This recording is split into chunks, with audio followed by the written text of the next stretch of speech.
Carlos Tafur es director del portal sudaca.pe y está con nosotros. Juan Carlos, bienvenido. Muy buenas noches. No nos estamos, a ver, creo que le quitas el mute. Me parece que está con mute tu computador. ¿Ahora sí? A ver. ¿Me escuchas? Ahí estás, ahora sí. Buenas noches, ahora sí. Okay. Sí, buenas noches, Jaime, ¿cómo estás? Tal? Pues aquí... Quiero agregarle algo a lo último que acabas de decir. Ipsos también fue la empresa que hizo un estudio sobre el presunto fraude, un estudio estadístico, y concluyó que no había tal. Así es. Entonces, Pedro Castillo no la puede acusar ni considerar de ser una empresa sesgada ni anticastillista, porque demostró en los hechos funcionar de manera bastante técnica y profesional, ¿no?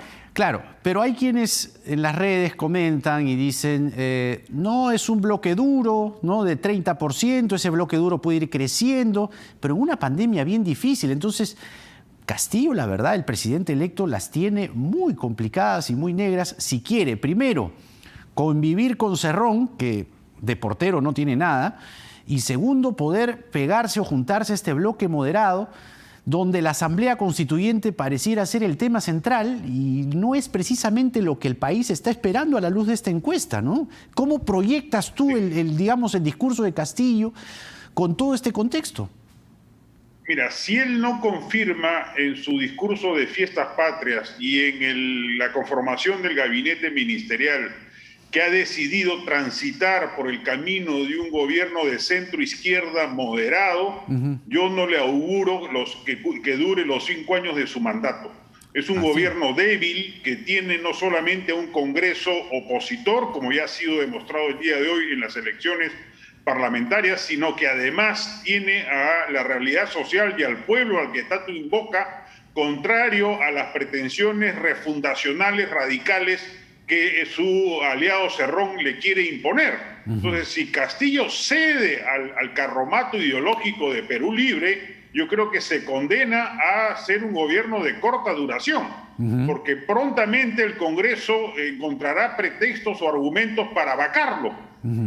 Hoy ha tenido un número cercano de congresistas que, si se suman a los votos naturales de Somos Perú y del Partido Morado, a mí me sorprende hasta ahora que ambos se hayan perfilado en la lista de Perú Libre cuando todavía no hay indicio alguno que demuestre que Perú Libre se va a moderar. Si se suman a una bancada de centro-derecha, llegan a la cifra mágica de 87 votos, con los cuales pueden vacar al presidente Castillo si éste se aparta de los márgenes constitucionales para reformar la Constitución o lanzar una asamblea constituyente. Claro, entonces, ¿por dónde pasa ese discurso conciliador? Porque Castillo sí, por lo menos en sus presentaciones públicas, sus balconazos, ya elegido, ¿no? Proclamado presidente electo, más bien convoca a quienes no votaron por él. Es un discurso que más bien pareciera conciliador, distinto a el apetito radical de Vladimir Cerrón.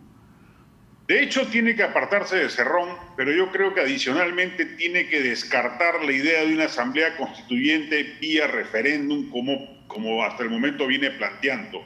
Yo no creo que no lo vaya a plantear en su discurso de fiestas patrias. Ojo, yo creo que va a ser una idea lanzada por Castillo porque no puede renunciar a ella de manera tan fácil. Pero a la vez aspiro que al primer traspiés legislativo respecto de esa propuesta, o sea, el Congreso va a rechazar por mayoría esa propuesta, simplemente la deje ahí y admita que realistamente la Realpolitik le indica que ese camino es inviable, es insostenible. La otra vía es terrible. Él tendría que hacer cuestión de confianza por una reforma constitucional del artículo 206 para permitir que adicionalmente a las 2 vías que actualmente existen, que son 87 votos en 2 legislaturas o 66 en una para un posterior referéndum, hay una tercera vía, que es que mediante un referéndum convocado directamente por el Ejecutivo se pueda convocar una asamblea constituyente. Si presenta cuestión de confianza y el Congreso se la niega, se tumba el gabinete, vuelve a nombrar otro, vuelve a hacer cuestión de confianza, se lo vuelven a negar y disuelve el Congreso. Entonces tendría que entrar a un camino espantoso, nuevas elecciones congresales. Tendría que aspirar a que en ese Congreso tener 66 votos, para poder aprobar en primera instancia esa reforma bendita. Luego de eso, un primer referéndum respecto de esa reforma. Si lo gana, recién entonces podría convocar a un segundo referéndum, esta vez ya directamente sobre la Asamblea Constituyente. Si la convoca, tendría que ganar la Asamblea Constituyente para reformar la Constitución y deliberar por lo menos un año para una nueva Constitución. Nos pasamos 2 años y medio, 3 años, en medio de una incertidumbre y una zozobra política terrible que paralizaría inversiones, procesos productivos, procesos empresariales. Entonces, yo creo que Castillo tiene que leer la realidad popular y leer la realidad política del Congreso y darse cuenta que ese camino solo conduce al desastre. Ahora, es preocupante el escenario que estás describiendo y también es preocupante lo que Vladimir Cerrón dijo el fin de semana en un congreso de Perú Libre, alentado por sus simpatizantes, él vestido para la ocasión. Vamos a escuchar, es 1 minuto 13. Vamos a escuchar lo que dijo Cerrón y lo comentamos. Juan Carlos, adelante. Por eso, nunca se olviden de 3 niveles de lucha: el acceso al poder, el sostenimiento en el poder y algo que siempre olvidan, la sucesión en el poder. Tenemos una gran tarea. Sé que el Parlamento oficial bloqueará muchos proyectos de ley para el cambio. Lo primero que irá a boicotear seguramente el día de mañana es la mesa directiva de Perú Libre. Y con ello boicotearán también la Asamblea Constituyente futura, que no la querrán aprobar. Pero ese es el Parlamento oficial, compatriotas. Y de ahí, de un Parlamento oficial, jamás se hace una revolución. La revolución se hace con el Parlamento extraoficial, con la calle, con las organizaciones del pueblo, con los movimientos, los partidos, los municipios, los gobiernos regionales, los estudiantes. ¿Cuánto puede prender este discurso? ¿Cuánto Castillo puede recoger este discurso? Lo que sabemos es que en el Congreso de Perú Libre, Castillo como que tomó distancia y dijo, bueno, la Constitución se cambia si el pueblo lo pide. Ahora, después de lo de Ipsos, creo que la tiene bastante clara, ¿no? ¿Cómo la ves tú? ¿Este Parlamento extraoficial? Yo creo que claramente Cerrón, bueno, para empezar, Cerrón pregona un marxismo-leninismo de catecismo, ¿no? O sea, basta leer un poco de marxismo o de leninismo para darse cuenta que lo que propone Cerrón es una visión infantil, inmadura, de esa filosofía, esa ideología. Y Castillo ha dicho claramente en la campaña que él no es ni comunista ni chavista. Yo creo que la ruptura es inminente. Ya. Y en esa línea, si Castillo efectivamente se modera, yo sí creo que la coalición de centro y de centro derecha que puede existir en el Congreso debería tenderle un puente de plata para admitir que cabe la posibilidad y la democracia peruana puede admitir un gobierno de centro izquierda, que Castillo va a necesitar, de un Congreso que le apruebe, por ejemplo, los nuevos impuestos que quiere colocarle a la minería. Los impuestos pasan por el Congreso necesariamente. Claro. Entonces, si él no logra ciertos consensos, que hasta el momento ha demostrado que no tiene mucha capacidad de lograrlos, no va a poder ni siquiera aplicar el plan mínimo de Franque. Ya no hablemos pues ni siquiera del plan maximalista de Cerrón. El plan mínimo de Franque, que es una centroizquierda moderada, no podría ser aplicado si él no logra generar ciertos consensos en el Congreso. Franque le han dicho Chicago Boy, ¿no? Cerrón le ha dicho Chicago Boy. Imagínate. Alucinante. Imagínate, o sea, yo no sé en qué sentido lo habrá dicho Vladimir Cerrón, pero te demuestra claramente lo desfasado y anticuado que es su radicalismo, ¿no? O sea, Pedro Franque de Chicago Boy no tiene pues ni un pelo, ¿no? Pero digamos que en este contexto, digamos, Franque resulta esperanzador, digamos, puesto al otro lado con Cerrón y el grupo radical, ¿no? Sí, yo entiendo también que Ollantaytambo está teniendo cierta ascendencia sobre Castillo. Sí. Hay un trauma colectivo en la izquierda, es verdad, respecto de ollantizarse y ponerse el polo blanco en lugar del polo rojo, y a Ollanta lo consideran un traidor de la causa izquierdista. pero Pedro Castillo podría recorrer un camino hacia el centro que no necesariamente pase por la derechización de su gobierno, sino por un gobierno auténtico de centro-izquierda. Y yo creo que la democracia peruana podría digerirlo sin ningún problema y al país le haría bien entender una alternancia entre la derecha y la izquierda. Ajá. Y dar pie a una derecha más liberal y más moderna a futuro, dicho sea de paso, también, para poder albergar un sistema democrático más sólido y más potente. Hasta ahora el sistema democrático peruano viene resistiendo a pie firme sin fin de crisis. Yo creo que si Castillo se modera, demostraría la madurez suficiente para permitir o tolerar un gobierno de centro-izquierda cabal. Pero esa es la ruta que Castillo debiera seguir. Debiera escuchar al pueblo que así se lo pide. Debiera escuchar la realidad política que con el Congreso que tiene al frente y darse cuenta que si sigue ese camino y logra los consensos necesarios, puede desarrollar una plataforma de gobernabilidad que le permita durar los 5 años sin ningún problema.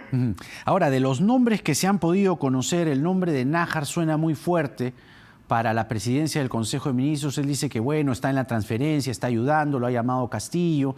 Y, digamos, los gestos importan mucho, los pequeños detalles, ¿no? Ahí es donde está el diablo. Por ejemplo, hoy en el centro de convenciones, Cerrón entró por un tubo y al pobre Frankel lo tuvieron ahí esperando. Es decir, pequeños detalles que tú dices, oye, ¿quién tiene más control allí, no? Dina Boluarte, ¿no? Que dicen que ha tomado distancia de Cerrón, pero nunca se sabe. Y Nájar, que es una persona puesta por Cerrón, ¿no?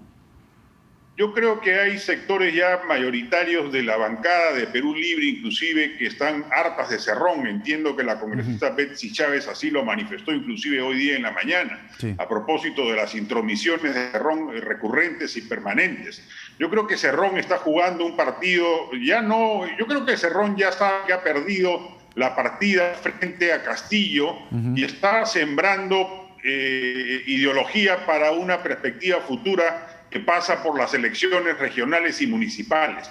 Yo creo que apunta a eso Cerrón y que su juego va dirigido en esa perspectiva, porque claramente Castillo lo desairó cuando acudió 3 horas más tarde al evento partidario de Perú Libre el día sábado, y yo creo que la distancia entre ambos es cada vez mayor, ¿no? Juan Carlos, ha sido un gusto poder conversar contigo esta noche y bueno, no todo es tan dramático, ¿no? Como se veía en la campaña. Hay un pequeño sendero de esperanza, como bien lo has señalado, o por lo menos de cierto consenso, si es que, claro, Castillo toma distancia de Cerrón. Es inevitable. Yo creo que sí, ¿no? Y yo creo que Castillo es una persona inteligente. Ojo, yo no lo digo demagógicamente, me parece que lo es. Puede ser poco instruida o poco preparada para asuntos políticos de gobierno, pero ha demostrado capacidad de adaptación e inteligencia política y yo espero que la saque a relucir en estas circunstancias críticas, ¿no? Tiene como un olfato de, ¿no?, poder percibir, digamos, ¿no?, las cosas, olfato de supervivencia, digamos, ¿no? Exactamente. Puede sobrevivir, ¿no? Sí. Hay que apelar a él. Coincidimos. Gracias, Juan Carlos. Ha sido un gusto. Buenas noches. Gracias, Jaime. Hasta la próxima. Juan Carlos Zafur, director de sudaca.pe, portal informativo que les recomiendo mucho. Cifras del coronavirus al cierre del programa de hoy. La sala situacional del MINSA nos dice que tenemos un total de 611 casos nuevos de coronavirus. De ellos, 291 corresponden a las últimas 24 horas. Se han tomado de ayer a hoy 21.672 pruebas. Tenemos 5.858 pacientes hospitalizados por COVID-19. Han bajado 36 en relación a la cifra anterior. De ellos, 1.885 están en UCI. 50 personas han muerto por coronavirus en las últimas 24 horas. A esas 50 familias va nuestro abrazo y el programa dedicado a ellos y ellas. La cifra global, ¿no? Nos duelen esas 50 muertes, pero la cifra global todavía nos dice que la cosa ha bajado, ¿no? No hay una cantidad de muertes impresionante, digamos, como lo era con la segunda ola. No hay que relajar tampoco. 630 peruanos y peruanas se han recuperado en las últimas 24 horas. Tenemos vacunados con la primera dosis 143.885, con la segunda 75.461. No tiene que ser tan baja la segunda dosis, ojo, hay que ponerse la segunda dosis, no solo basta con una, acá no hay Johnson y Johnson, ¿eh? Tenemos en total 219.346 dosis aplicadas en las últimas 24 horas. El total de vacunados con ambas dosis, 4.535.162 personas vacunadas. Y las dosis que se han aplicado en total, primera y segunda, 12.246.415 personas. Cuídense del coronavirus y también cuídense mucho de las noticias falsas porque enferman y envenenan el alma. Porque en el Perú de hoy nada está dicho. Buenas noches.